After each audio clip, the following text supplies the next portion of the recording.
decirle la vamos a empezar.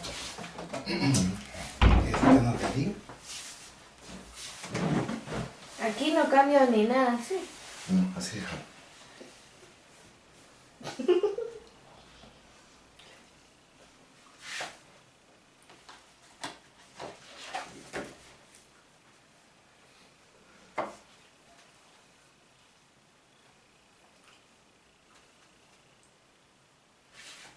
Cuando empiezan es así. Si se escucha como dice.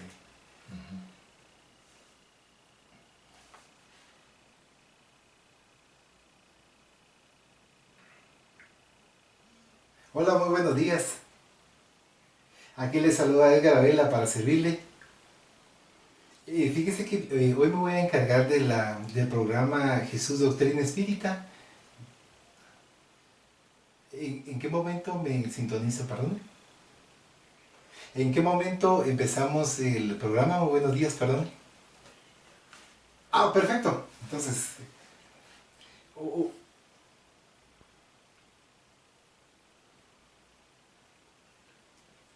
Muy buenos días, amigos radioescuchas con este programa Jesús Doctrina Espírita.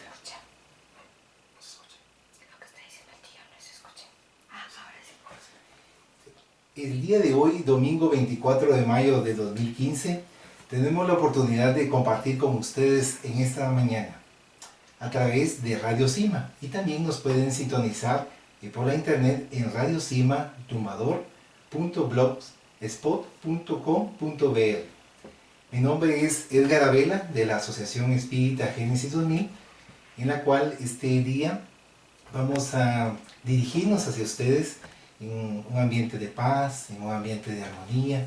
Vamos a tratar la manera, mis queridos amigos, de sintonizarnos en esta mañana para que podamos nosotros reflexionar como nuestros amigos, nuestro querido hermano Elfido Cifuentes, que esperemos que se vaya recuperando de su enfermedad, y le agradecemos profundamente el espacio que nos está brindando, y también a nuestra hermana Reinita, que le acompaña domingo a domingo para poder transmitir este programa en el cual nosotros vamos a reflexionar, vamos a recapacitar, vamos a meditar en cuanto al estudio de la doctrina espírita.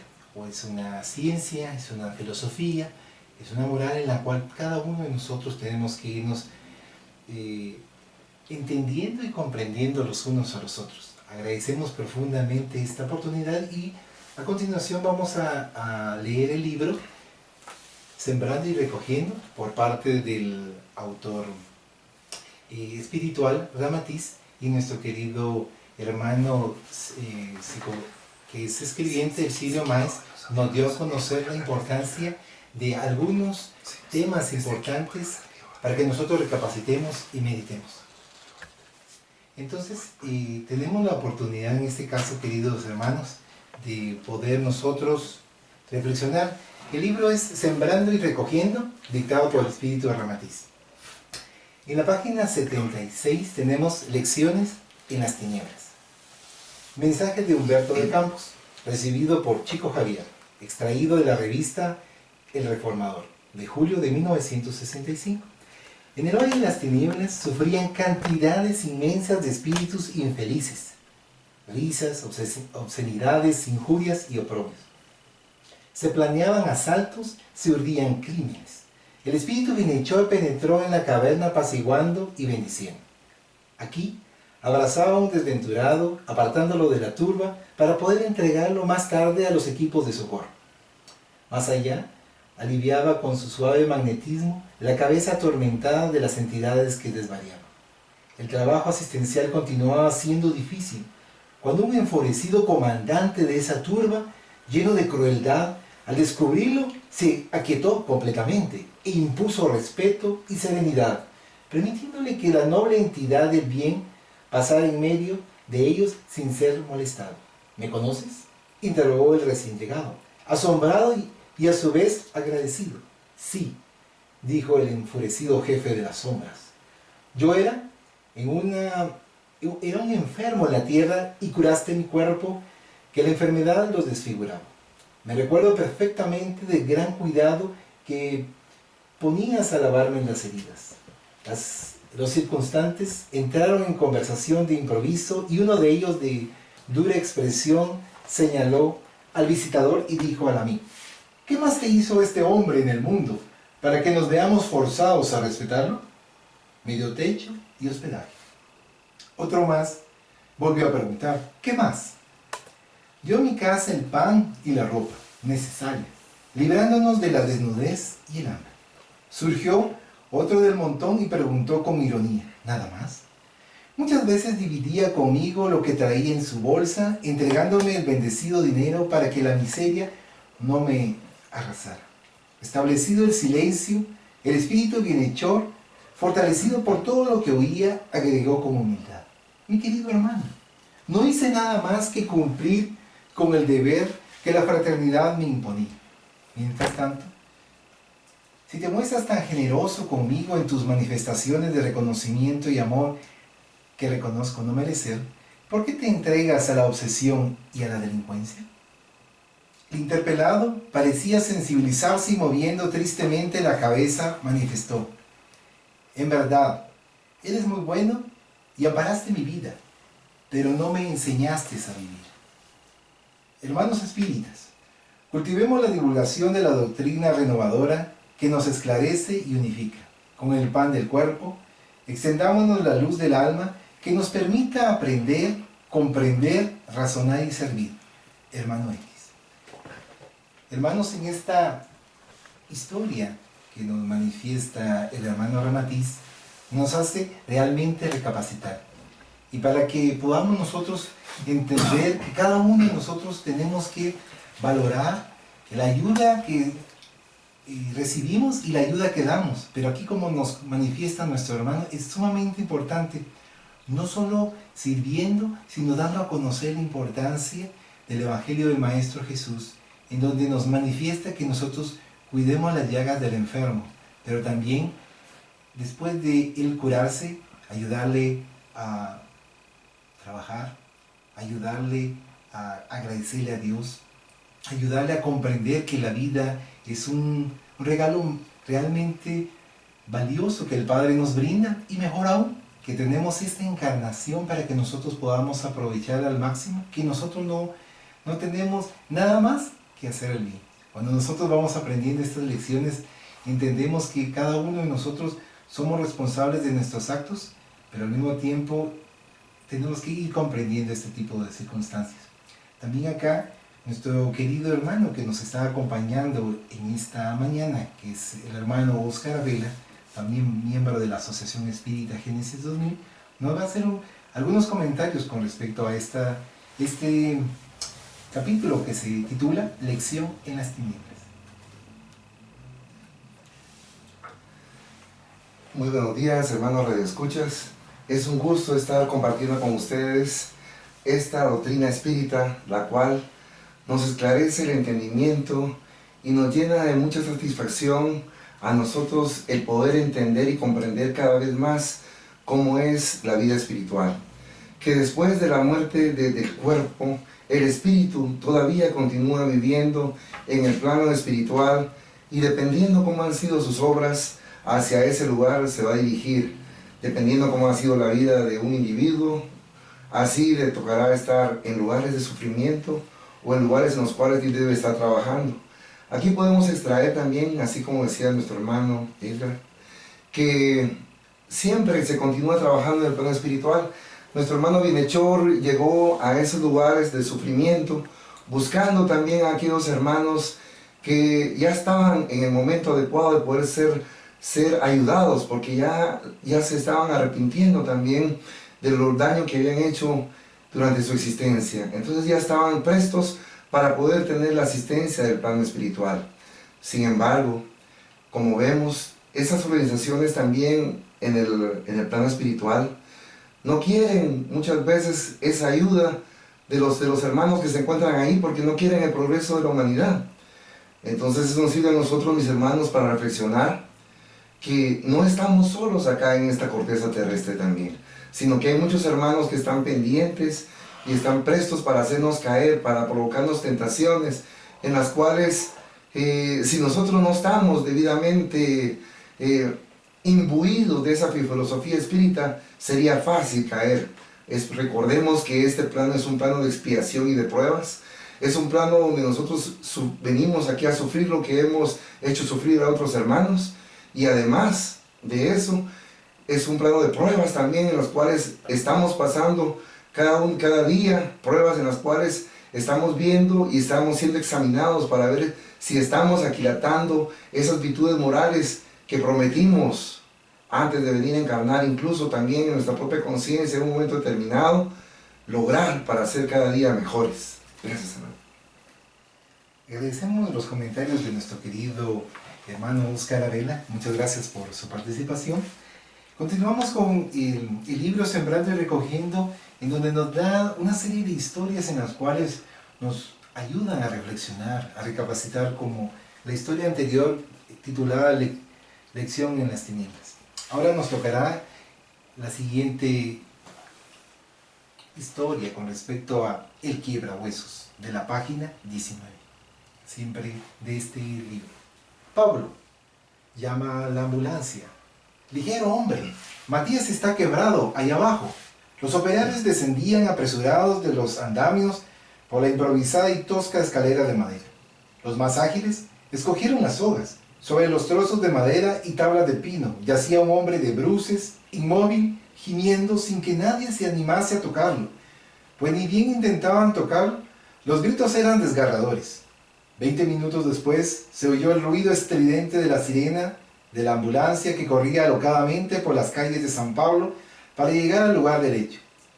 Llegó y el médico, después de una prolija revisión del accidentado, constató varias y dolorosas fracturas óseas. No sé lo que pasa con ese hombre, decía el señor Joaquín, cuando prestaba declaración ante la compañía de seguros. Era la 7ª vez que Matías se accidentaba en nuestra firma durante 11 años de servicio.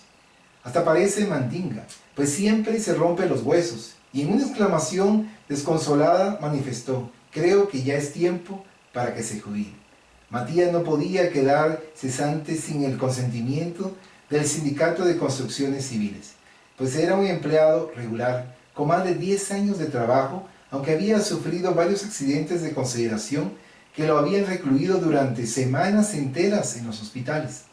En algunos casos los médicos ajustaron los huesos en forma deficiente y el infeliz tenía que ser fracturado nuevamente para volver sus huesos a la posición normal. Le habían puesto el nombre de Quiebrahuesos. Y la cantidad de radiografías que él poseía eran más que suficiente para constatar una de las más tristes historias del sufrimiento humano. 20 días después de ese último accidente, Matías obtenía el alta del hospital y se presentaba nuevamente para tomar servicio. El capataz lo miró con cara de desconfianza y algo desconsolado. «Hombre de Dios, ¿por qué no se jubila de una buena vez? ¿Qué adelanta trabajar en ese estado si vive más tiempo en el hospital que en el trabajo?» «¿Qué voy a hacer, don Joaquín? Tengo mujer y 5 hijos. Lo que me da la caja de jubilaciones no alcanza para comer, por eso no podemos pensar en el futuro». Se encogió de hombros con aire entristecido. «Puede que sea mi destino, no digo que no, pero si Dios quiere que sea así, ¿qué voy a hacer?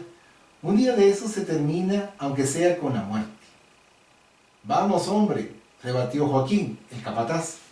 «No se haga ilusiones que hasta ese extremo no llega la cosa». Joaquín, a pesar de ser enérgico y rústico, era un alma simple y laboriosa, a pesar de tener que enfrentarse con tipos ordinarios en su función de capataz. Se quitó el sombrero y se pasó la mano por los cabellos en un gesto significativo. Rápidamente y con decisión, dio un ligero empujón a Matías, como queriendo disimular su buena intención. «Camine, hombre. Desde hoy en adelante usted quedará de servicio en la garita, apuntando a los empleados y controlando los camiones de carga». Y demostrándose satisfecho, exclamó sin maldad: «De esta vez creo que usted del suelo no pasa». Matías asumió la nueva tarea, totalmente abatido, y parecía oír una voz íntima que le predecía constantemente un nuevo fatalismo, con nuevos dolores y quebraduras de huesos.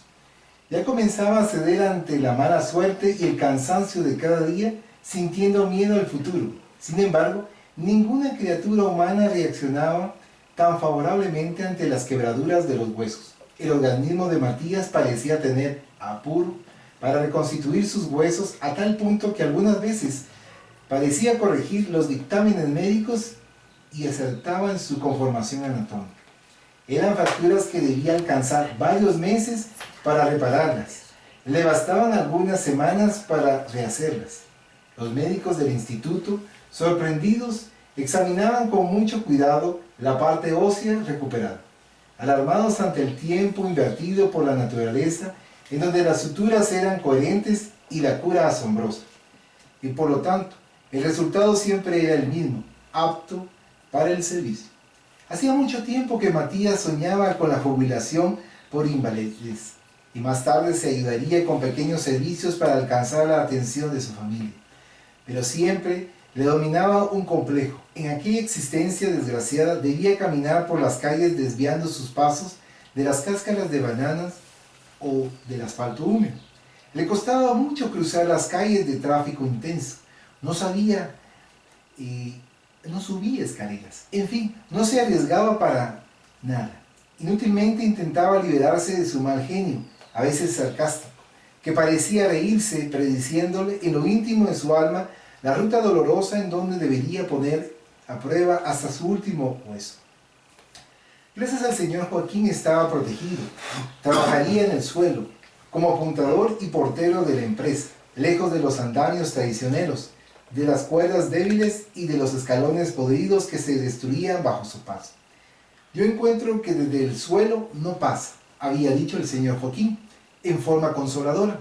Su infancia había sido muy azarosa.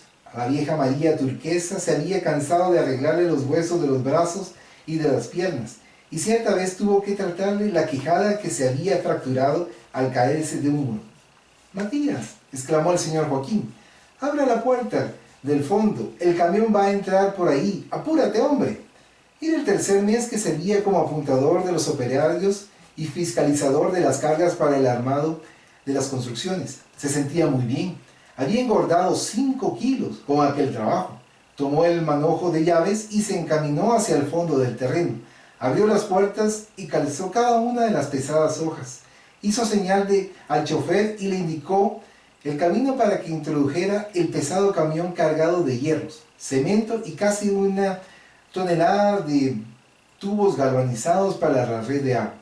El pesado vehículo roncó fuerte y el chofer pisó firme el acelerador para vencer el declive del camino y poder girar rápido hacia el lugar de la descarga, cuyo terreno cedía fácilmente. De inmediato se escuchó un fuerte estampido y los neumáticos delanteros reventaron. El golpe violento de la dirección lo obligó a deslizarse peligrosamente.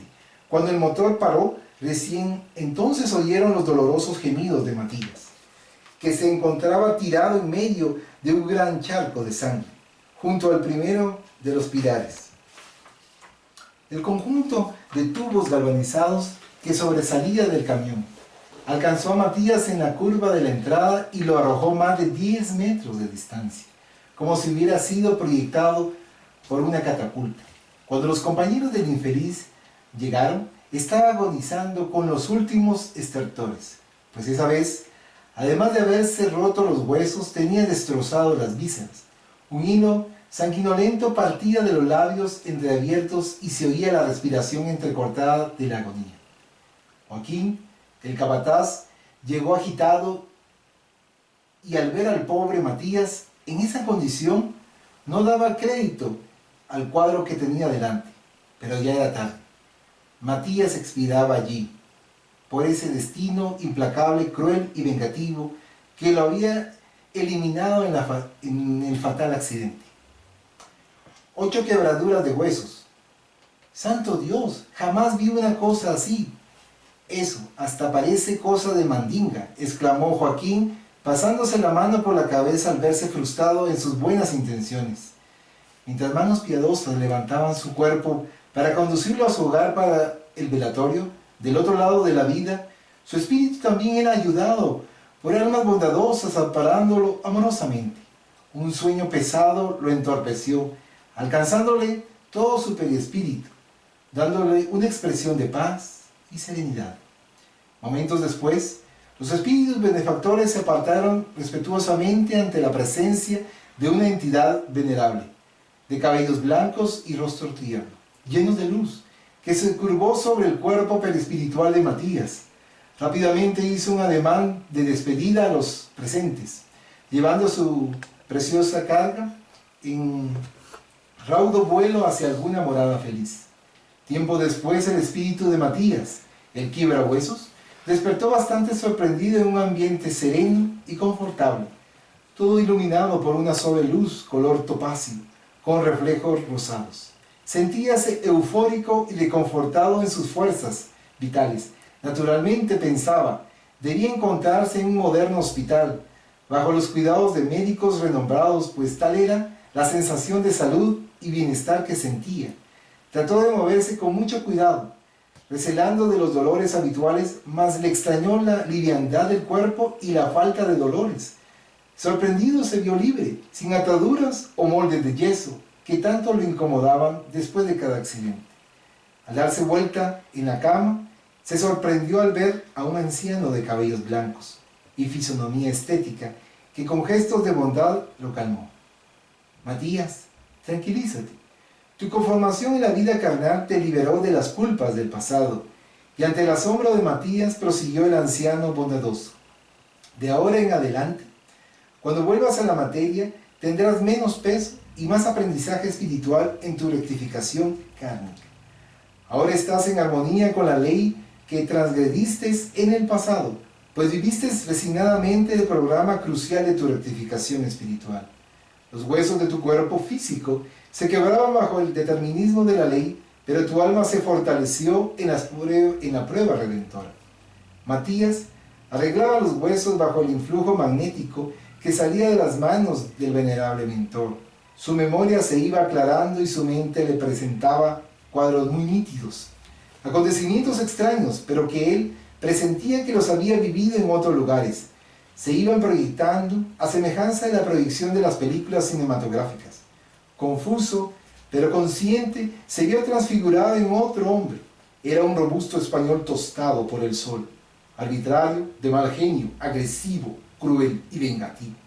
Algunos hombres del mismo temperamento lo rodeaban con respeto y temor, mientras él transmitía instrucciones severas. Se llamaba Manuel González, el contrabandista, y tenía el hábito perverso de vengarse de los contrarios.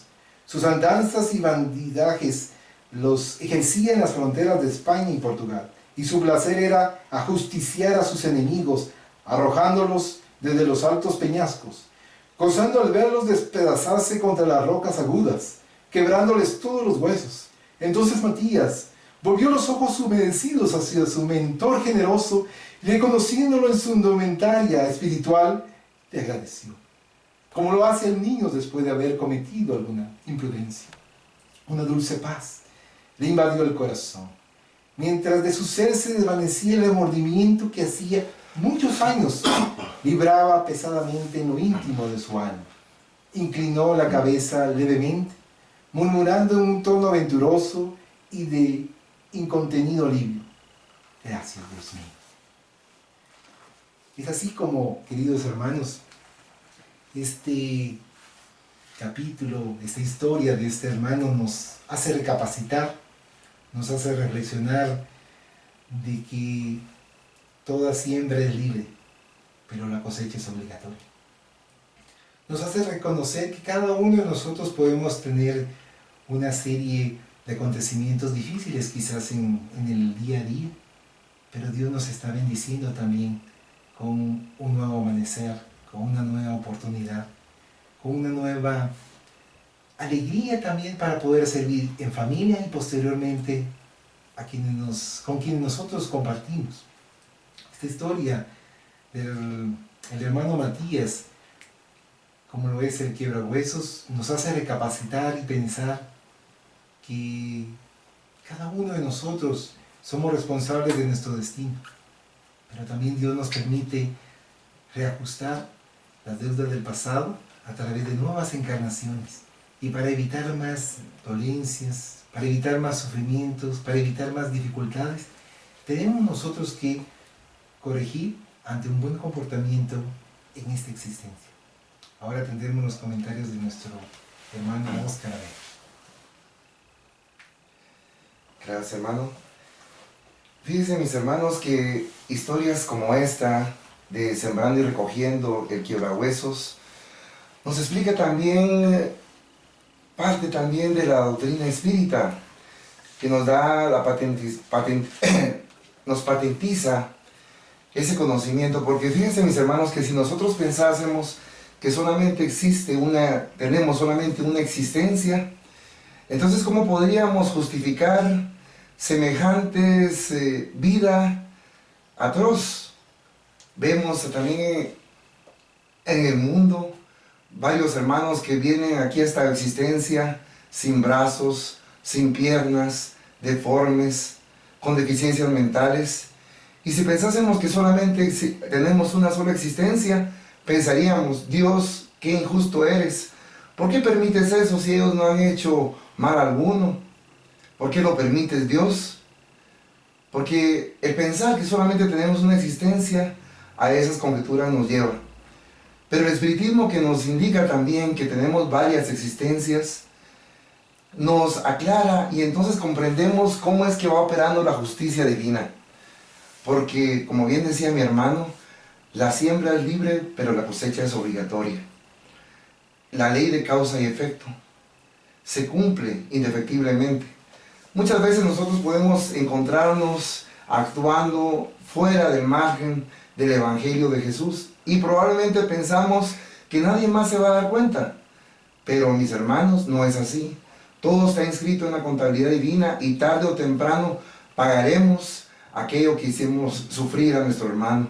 Y como decía nuestro hermano Jesús de Nazaret, con la misma vara que mida será el medido, y una cuarta más. De manera, pues, mis hermanos, que lo mejor que uno puede extraer también de estas enseñanzas es de que si uno está teniendo sufrimiento en esta existencia, si uno tiene problemas y uno no las ha causado en esta existencia, hay que remontarse a esas causas al pasado, a vidas anteriores, y no estar murmurando en contra de la divinidad, porque no aceptamos las condiciones en las cuales nosotros nos encontramos actualmente, sino hay que ser resignados, como dicen nuestros hermanos superiores. Hay que resignarse, hay que conformarse, hay que aprender de esas pruebas también para poder ser cada día mejores, mis queridos hermanos. Tenemos que una vida por delante. En esta existencia estamos nosotros más esclarecidos con el conocimiento espírita, por lo tanto, que nuestra siembra, mis queridos hermanos, sea de bien, para que más adelante sea también esa cosecha de bien. Recordemos, mis hermanos, que ya nos están diciendo que este plano de expiación y de pruebas ya está pasando a un plano de regeneración.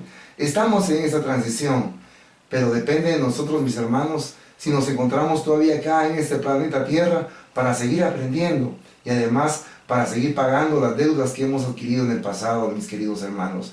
De manera que es una exhortación para que historias como estas nos reflejen lo que puede suceder dependiendo de nuestros actos. Así que meditemos bien lo que pensamos, lo que hablamos y lo que hacemos, mis queridos hermanos, porque todo, absolutamente todo ello, tiene consecuencia.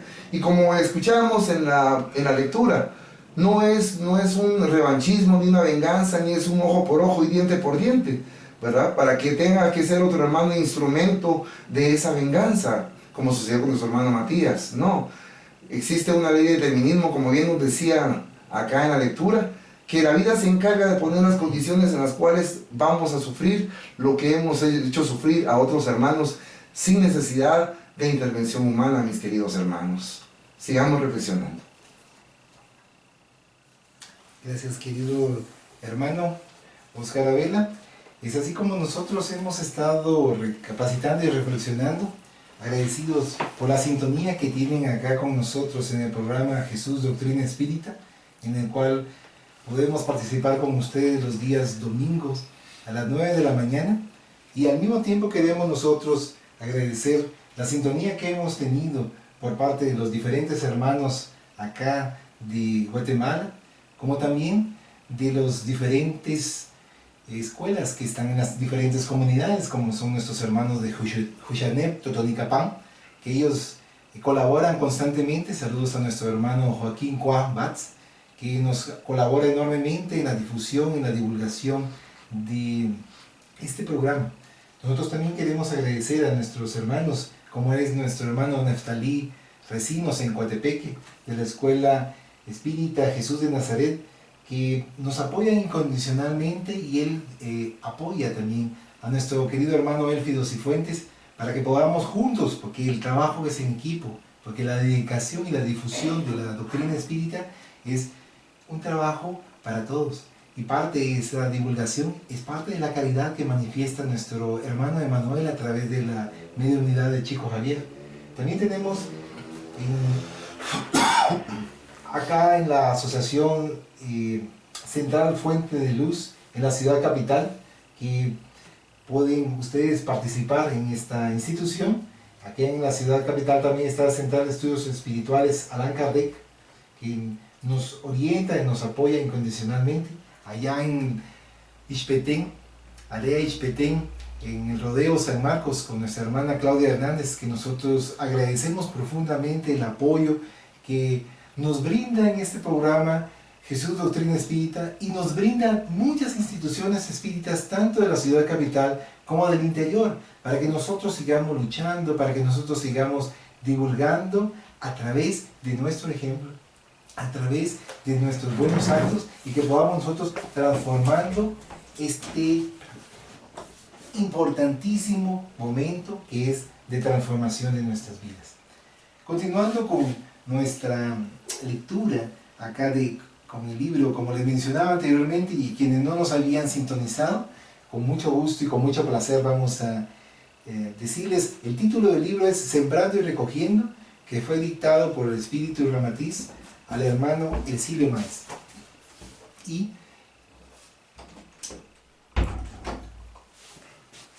nos ayudará enormemente en poder recapacitar, poder reflexionar respecto de estos puntos sumamente importantes. Ahora nos toca otra historia, que es la Inquisición moderna, en la página 78. Giordano Alencastro tenía 22 años, rebosaba salud y era muy hermoso. Tenía amplia conciencia de su pródiga vitalidad. Gustaba muchísimo de sentirse admirado en toda la ciudad, cuyo cuerpo parecía ondearse al caminar majestuosamente. La naturaleza había exagerado, le había dado demasiado vigor y perfección en las formas. Su alma reflejaba felicidad, no había conocido jamás los dolores ni las frustraciones tan comunes a la vida humana. En su persona todo se había dado con exceso. Sus manos, aunque eran fuertes y decididas para trabajar, demostraban cierta gracia en sus movimientos con toques sinuosos y sensuales. Cuando reía, mostraba a través de sus labios bien formados dos perfectas hileras de dientes blanquecinos, que hubiera sido la envidia de muchas mujeres bonitas. Poseía una fuerza maravillosa y sin temor alguno colocaba las cargas pesadas en los vehículos de la firma paterna. Cuando debía encarar algún trabajo complicado, no necesitaba ser sustituido por ningún empleado. Todo lo hacía él, aunque más no fuera que por desafío, demostrando su prodigio de fuerzas extraordinarias. «Deje de hacer todo eso, señor Giordano», censuraba el negro Solano, peón del camión. Giordano le golpeaba afectuosamente en las espaldas a Solano, exclamando satisfecho: «Solano, el ejercicio es muy necesario. Da gracias a Dios que yo te pueda ayudar, pues esto para mí es una bobada». Y acompañando sus palabras con la demostración, ajustó sus musculaturas y en un envión medido y ajustado, levantó un cajón de azulejos que dos personas juntas hubieran trabajado bastante para colocarlo en el camión. El negro admiraba el ritmo, la proporción y la segura coordinación de todos los movimientos de Giordano, quien se esmeraba en demostrarle la capacidad que poseía en su cuerpo sano y poderoso. Después reía satisfecho y bromista al ver al negro que se rascaba la cabeza sorprendido y que volvía a repetir la tradicional frase: «Santo Dios, señor Giordano, usted parece un guinche de carne y hueso». Doña Blanca, la madre de Giordano, mujer de belleza incomparable, cuyo color de cabellos variaba conforme fuera la moda, atrayente y sensual. Vivía feliz al contemplar al hijo preferido. Durvalino, el otro hijo, era todo lo contrario al primero, flaco, y se agotaba al mismo esfuerzo que realizaba. Tenía los ojos muy tristes y usaba un par de lentes que aún lo hacía más desagradable. Sus gestos demostraban timidez y ante la presencia de su hermano casi se avergonzaba ante tamaña demostración de fuerza y vitalidad. Pero Durvalino, además de ser simple y trabajador, era dócil y muy bueno. Lo único que le faltaba era vitalidad y atracción física, mas le sobraba riqueza espiritual. Su mente era dúctil y perspicaz, razonaba con precisión y rapidez, mientras que Giordano había abandonado el secundario en los comienzos. Durvalino se graduó en Derecho y aún cursaba filosofía. Inexplicablemente, doña Blanca no ocultaba su frustración delante de aquel hijo, modesto y sin brillo alguno.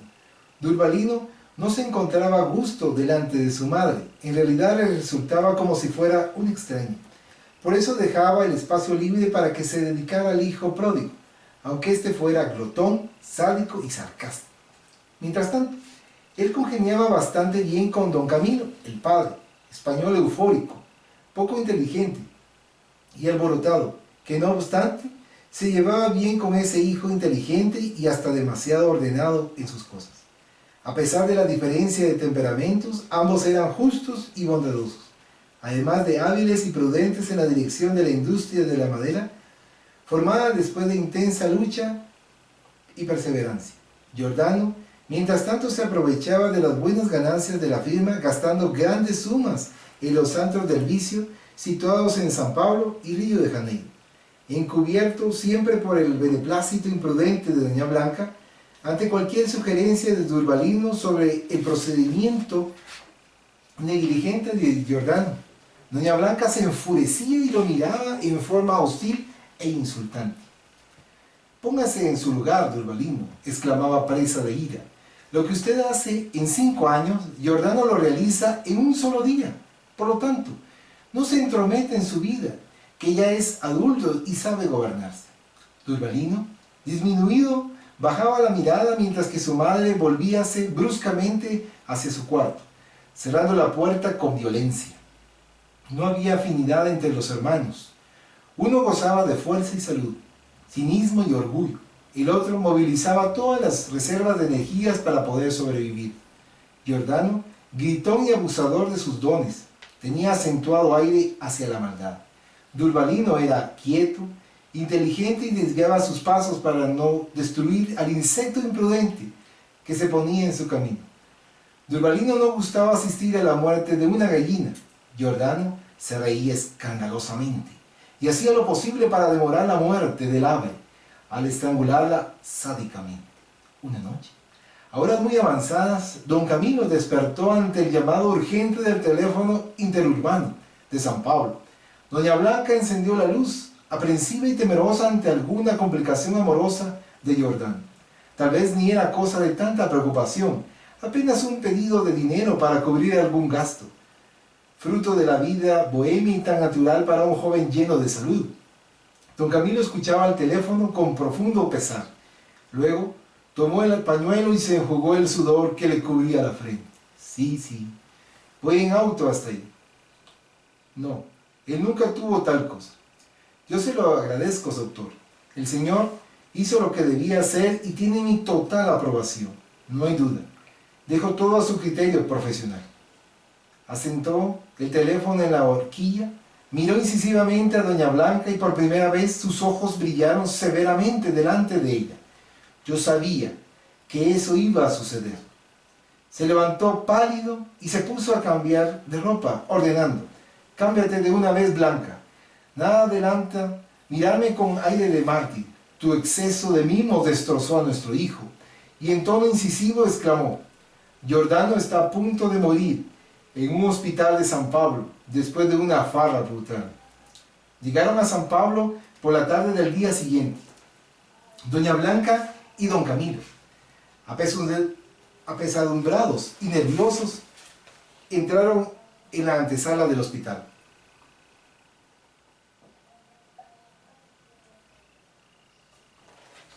De beneficencia portuguesa.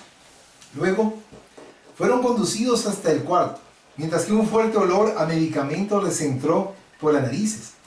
A pocos pasos de ellos estaba Giordano sobre una blanca cama. Tenía los ojos cerrados y el maxilar levantado fuertemente, en un espasmo nervioso y bastante incómodo debido a los sufrimientos atroces que padecía. Doña Blanca sintió que sus piernas se doblaban y la sangre le fluía a la cabeza, dejándola entontecida, comenzando a girar todo lo que veía. Don Camilo al principio quedó confuso, dominado por extraños recuerdos que le subían a la mente ante aquel cuadro doloroso. No amaba mucho a ese hijo, pero no podía comprender el extraño sentimiento que le hacía sentir aversión hacia él. Mientras tanto, las fibras paternas vibraron instintivamente ante la posibilidad de perder al hijo. El médico no tardará en venir. El joven está inconsciente hace 2 días, informó el enfermero, con impasibilidad profesional. Su compañero de cuarto fue el que notó las manos rojas, el rostro congestionado y la respiración dificultosa. Si no fuera así, el joven tal vez ya hubiera muerto. ¿Pero cuál es el diagnóstico de los médicos?, preguntó don Camilo, una vez sobrepuesto de la primera impresión. Solo el doctor Loureiro podrá decirles el diagnóstico exacto. El joven fue operado de un tumor maligno en el lado derecho de la cabeza. Más tarde, el médico responsable por el caso confirmó cuanto el enfermero había dicho. Doña Blanca estaba desesperada y recordaba perfectamente los dolores de cabeza que aquejaban a Giordano frecuentemente en los últimos meses.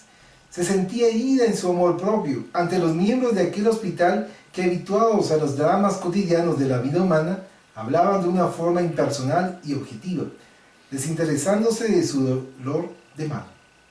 Finalmente, llegó la peor noticia cuando los médicos comunicaron a don Camilo la trágica realidad. El joven tenía un cáncer avanzado en el cerebro, a la altura del hueso parietal derecho. Los nervios motores estaban comprometidos y aunque sobreviviera, quedaría ciego, sordo, mudo y posiblemente inmóvil para el resto de su vida. Algunos días después, don Camilo alquiló un avión y condujo al hijo, inconsciente e inmovilizado, para su ciudad en Río Grande do Sul. Allí comenzó el interminable calvario para toda la familia, que pasó a vivir alrededor del cadáver vivo del hijo, cuyos días tormentosos pasaban sin solución alguna. Transcurridos los 3 primeros meses de aquella tortura interminable, Giordano aún permanecía inmóvil, con los ojos cerrados, respirando con cierta dificultad y con leves estremecimientos en las extremidades muertas. Del lado derecho del cráneo, donde había sido trepanado, emanaba un líquido fétido. La piel antes rosada y tersa se iba oscureciendo de a poco, tomando el color sepia, dando la impresión de marchitarse los trazos apolíneos de ese cuerpo antes esplendoroso. Se destruían ante los impactos del sufrimiento cerdo. Giordano era el centro convergente de los complicados equipos y aparatos médicos. El dorso de los pies estaban perforados por agujas que le inyectaban un líquido color café.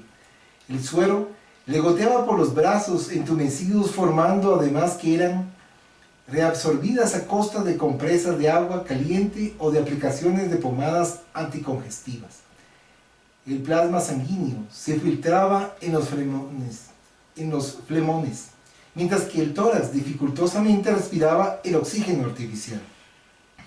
Cuando la muerte se aproximaba, debido a la sofocación inminente, el enfermo acudía rápido, accionando el cruel aparato cuyo tubo de metal penetraba por la tráquea abierta para obligar a los pulmones a su trabajo normal.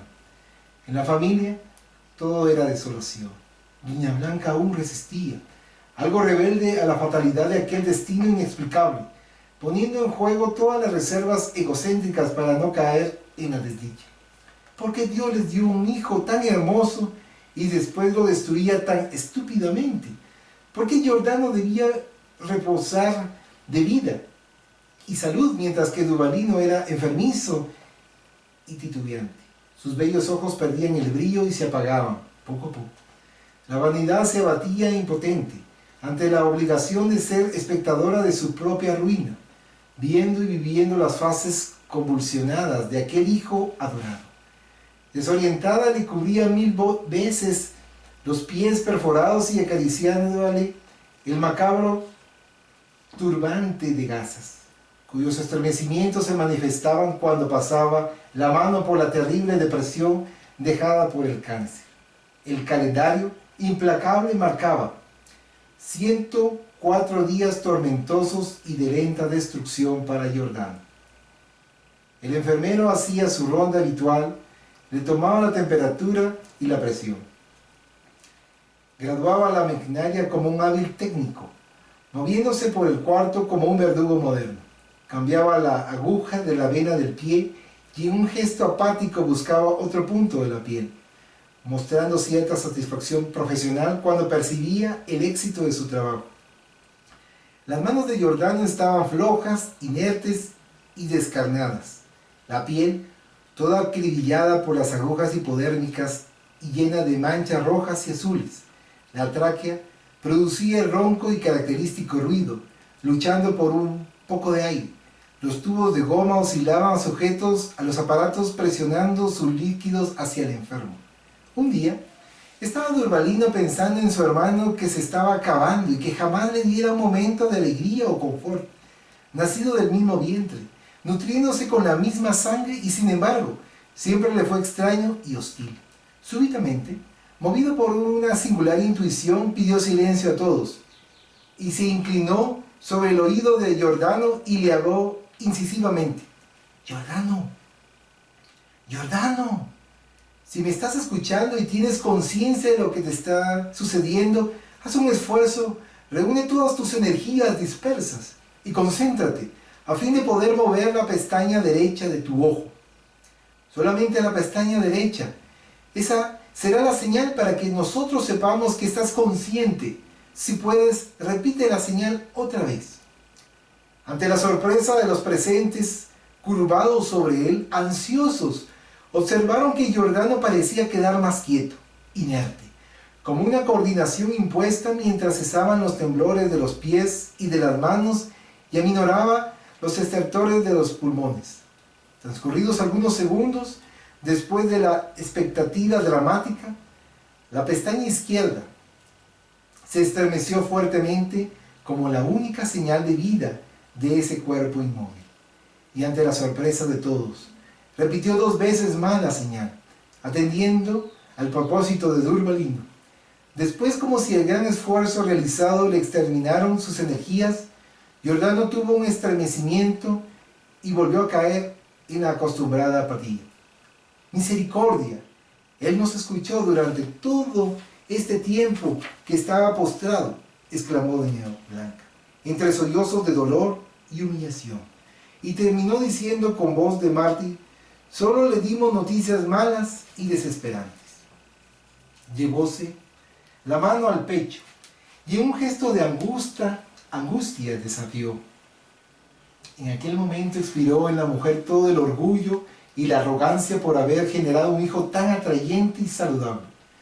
Bajo el impacto de su vanidad herida, había caído al suelo. Pero al despertar, doña Blanca no era ni la sombra de su anterior y ostensiva figura. Realmente dolorosa era la verdad, pues si los familiares ignoraban el curso implacable y rectificador de las leyes espirituales, Giordano no estaba inconsciente, pues mentalmente despertó de su trágica situación.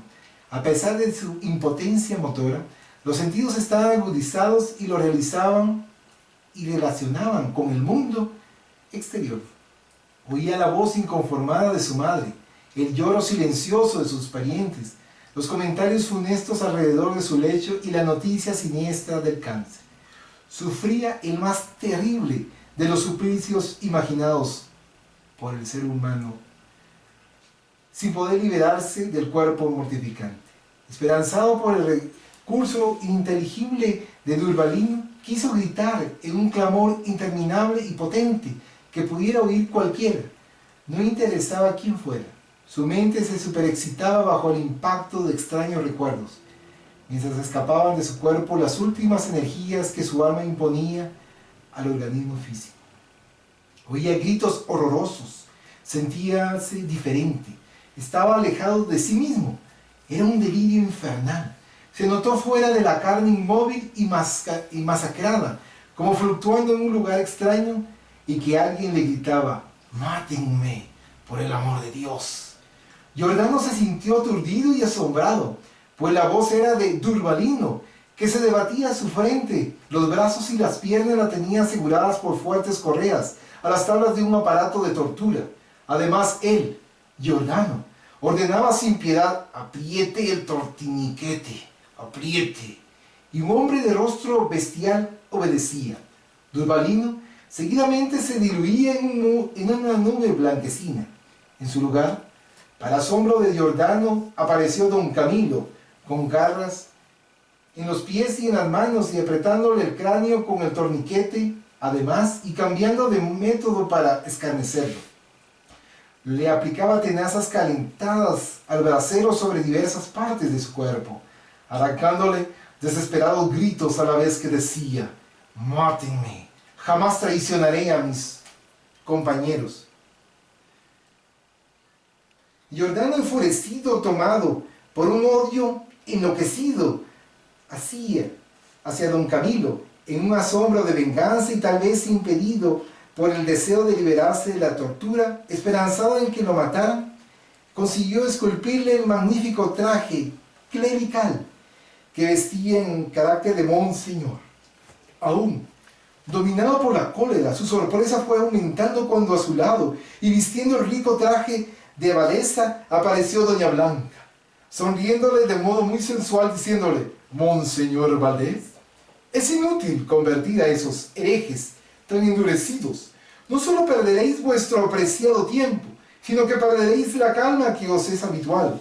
Y con una expresión de cruel placer exclamó: «Mándelos a la hoguera. Ellos necesitan tanto la purificación de sus pecados». Después de mirarlo en forma atrevida y pecaminosa, la abadesa doña Blanca lo besó largamente. Giordano se sintió deprimido, pues el beso de su madre no tenía nada de maternal, sino la avidez y el fuego de una pasión insatisfecha. Enseguida, doña Blanca también se fue esfumando de su traje de abadesa, o Sor Concepción, como era su verdadero nombre en su encarnación anterior. Aterrado por las secuencias vividas en tan poco tiempo, retornó a su martirio carnal, tomando contacto sensorial con los familiares, pues escuchaba sus pasos y voces alrededor de su lecho. Después se vio envuelto en medio de un torbellino que le esfumó los últimos destellos de su conciencia, mientras oía la sentencia aventurosa del médico de la tierra. Junto a su cuerpo: «No tengo más nada que hacer. El señor Giordano falleció».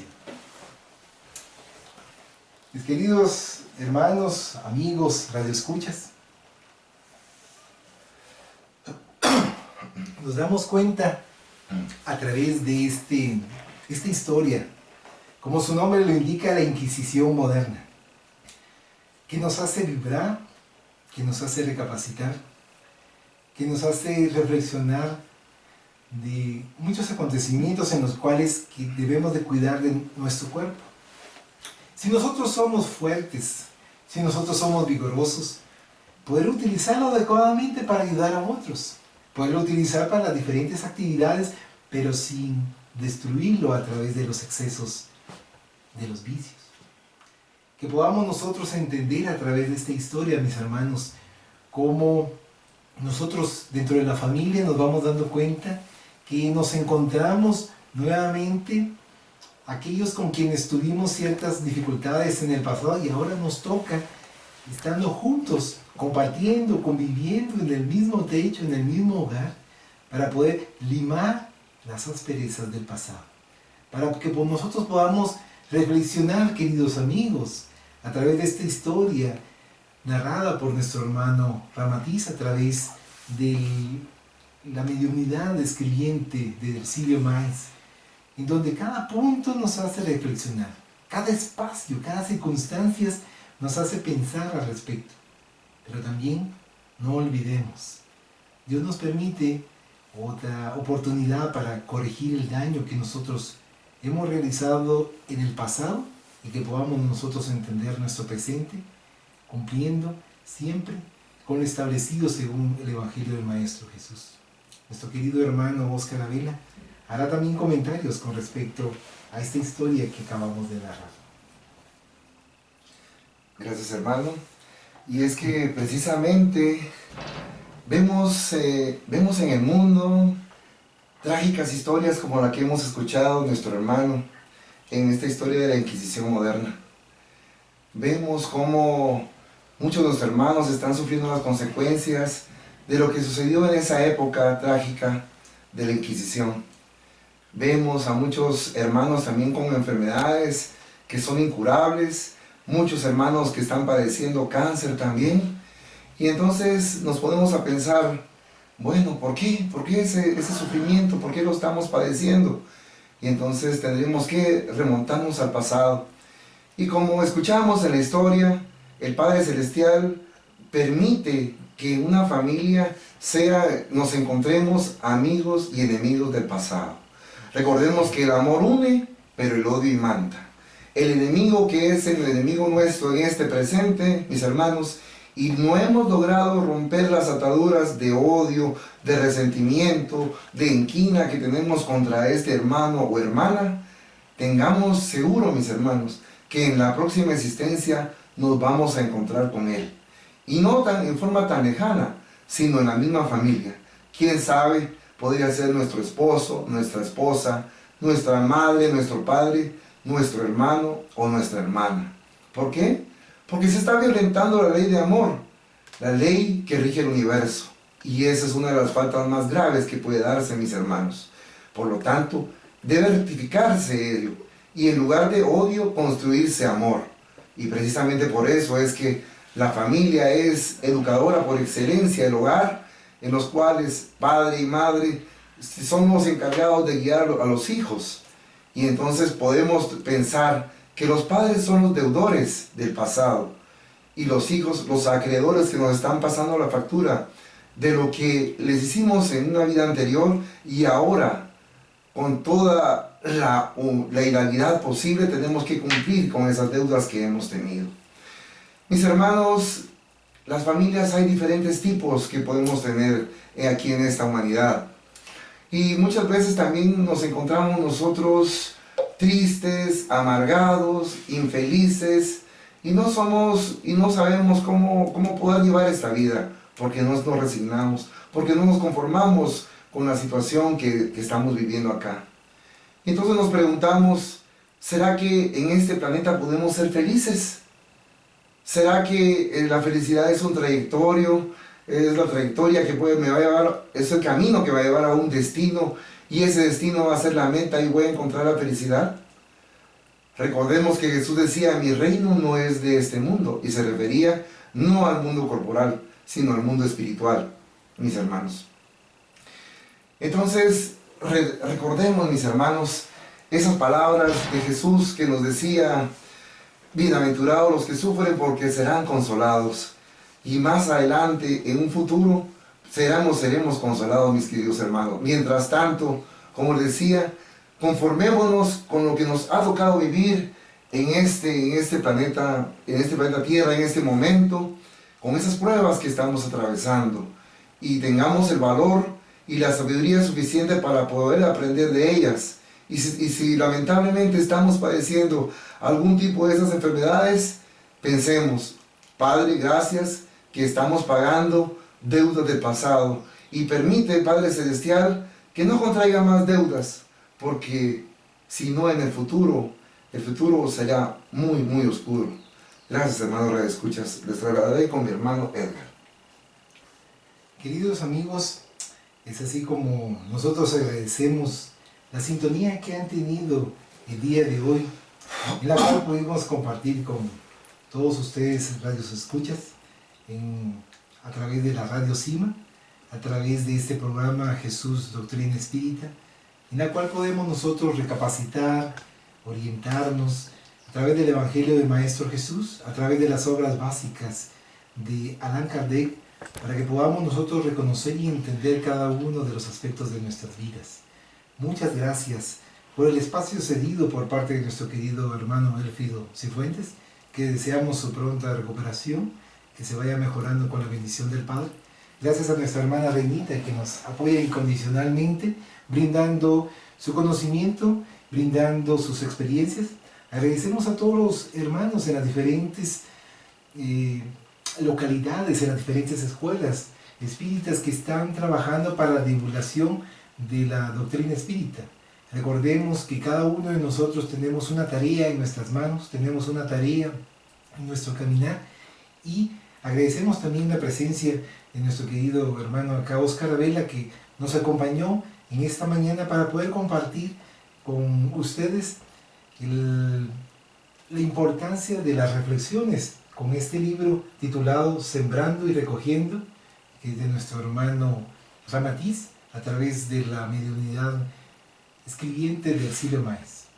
Muchas gracias por su presencia, que la paz de nuestro Padre Celestial reine en cada uno de sus hogares, que puedan mantener esa armonía, que puedan mantener ese equilibrio, que puedan mantener esa serenidad en cada uno de sus hogares. Y por supuesto, tenemos pruebas difíciles, tenemos circunstancias difíciles, tenemos acontecimientos que a veces no nos permiten tener la paz, pero nos invita a Jesús de Nazaret: orar y vigilar.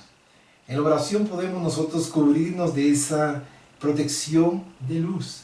En la vigilancia podemos nosotros estar conscientes de cada uno de nuestros actos y que sean buenos. Y si en un momento dado han sido incorrectos, nos menciona nuestro hermano Miguel Vives a través del libro Guía Práctica del Espiritista: haz mucho bien para corregir todas esas faltas del pasado y del presente. Muchas gracias por su sintonía, gracias a ustedes, y les esperamos nuevamente el próximo domingo a las 9 de la mañana por su espacio que es en Radio Cima, que es el programa Jesús y Doctrina Espírita. Que Dios les bendiga, Radio Escuchas, y que la paz reine para con todos nosotros. Muchas gracias.